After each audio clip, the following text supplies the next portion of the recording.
Welcome to SoCal Surf with Dan Nappy. Today we are going to be at the Huntington Beach Pier, and it reminds me of a incident that happened a few weeks ago with a gentleman who had come out to surf the Huntington Beach Pier from Cocoa Beach, Florida, and tragically he was killed when he lost control and ended up inside the pillars at the pier and actually hit the pillars.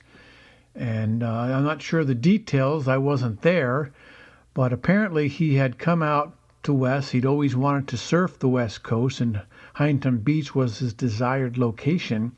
And he was older, and so he'd come out to fulfill his dream of surfing Huntington Beach Pier. But a lot of times people don't understand, especially when you've surfed the East Coast mainly, because the wave and the power that the larger surf has sometimes takes people by surprise. And I'm guessing, I wasn't there, but I'm guessing that he had tried to surf, and I think this day was a little bigger, and so he was surfing waves that maybe he shouldn't have been trying, or he should have had a little more supervision, and he was paddling out. And what I can tell from what people have said and what I read is he was paddling out, and I think a wave had caught him and threw him into the pier and knocked him unconscious, where he drowned. But they did pull him ashore. Some surfers saw him and pulled him out of the water, and he was unconscious when they did and not breathing, so they worked on him, and apparently 2 days later is when he actually passed away. So you have to be really careful. I think the current must have pushed him into the towards the pier. A lot of people don't understand that current. And if you try to fight it, if you try to paddle, against it, you're going to get exhausted. You're going to lose your breath, and you're not going to be able to make it. So, when you're in trouble, you want to go through the pier and get on the other side of the current so that you're going away from it instead of to it. And that will be a very important side note. And so very, very bad. But, that isn't really what we're talking about today, because today we went on the north side. It was very small. There was no current at all, which is unusual for winter time, but it is what happened. And so the sun was up early. I mean, we got there at about 7-ish, and the sun was shining already. It was low, and it was kind of a little cool, but we went out, and it was not very big. It was pretty small. It wasn't breaking outside. It was breaking mainly by the shore break. Occasionally something would break a little deeper, but there was a little bit of a ride there, so we thought we'd give it a try. And so 4 of us went out, and we met another friend out there on our way out, so it was 5 of us. And we dominated that area because there was only 3 other people the whole time we were in that shore break. And it was pretty good.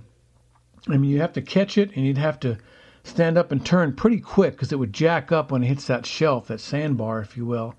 And so if you had a big board, which Craig did, he wasn't able to do as well on the shore break, so he moved further north and out towards the condos, which is about 50 or 75 yards north and out further, where there was a little bit of a mushy break.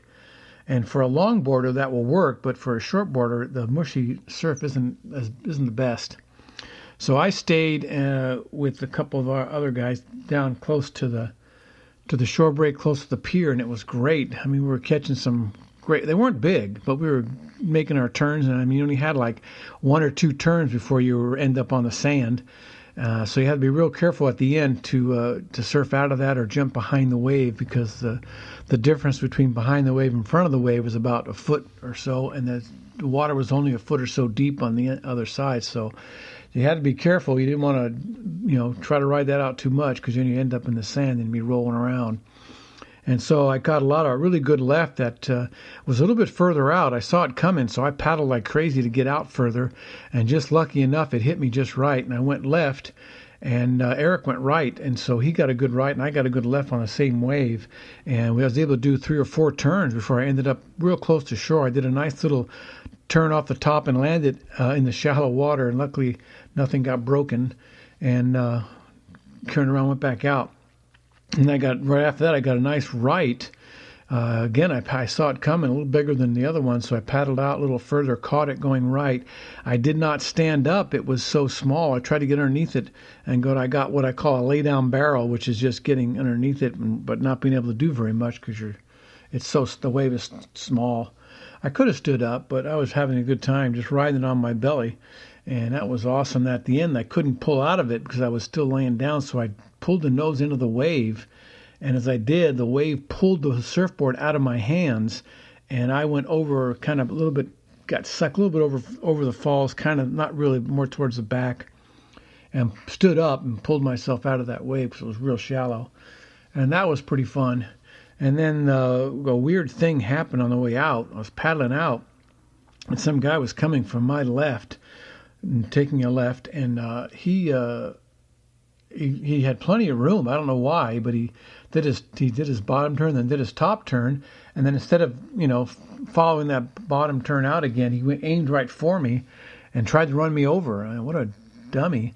And so I just duck dive under it, and he missed me. He got my board. I heard the boards hit, and it brushed against my foot, but it really didn't hit me. And I just kept paddling out. I mean, sometimes there's just real stupid people out there that I don't know what they're trying to prove, but it was weird. So I paddled out, and then after that, the tide dropped a little bit more, so the waves were starting to break a little further out. So I moved over where Craig was, north by the condos and out, and there we caught a bunch more waves. I was on my 7-footer instead of my 6-footer because I knew it was really small, but managed to catch a lot of waves on that board. The only drawback is it doesn't turn as fast, and I'll try to turn fast, and the rail will just dig in, and I'll just flop right over. So it's kind of embarrassing. But the waves were good enough to give you really good rides, both left and rights. Sometimes I had to just go straight because I'd take off, and it would jack up and crash down real fast, so I'd just get out of the way. And for the most part, just had some really good waves. The weather was fantastic. The sun was out. It was very pleasant. The air wasn't freezing. It was cool, but not cold. And the water was even warmer than it was the other day. I think it might be back up to 60, maybe 59, 60. So very pleasant conditions to surf in. Very happy. And so I had a really good surf day. It was, like I said, it wasn't very big, but any wave, any size, if you have the right attitude, you're going to have fun. So thanks for listening. Tomorrow we will see. The surf is supposed to get bigger, so things could get serious. We'll have to wait and see. But the chart showed getting way bigger, so we're going to see what happens on Friday. And thanks for listening. Check out our sponsors. Task Bullet is the main sponsor, and then nappyclothing.com and Merch Hero, and of course Swing Easy Hammocks. Thanks so much for listening. Keep in touch. We will do some more surfing tomorrow, I hope. Thank you, and see you then. Bye.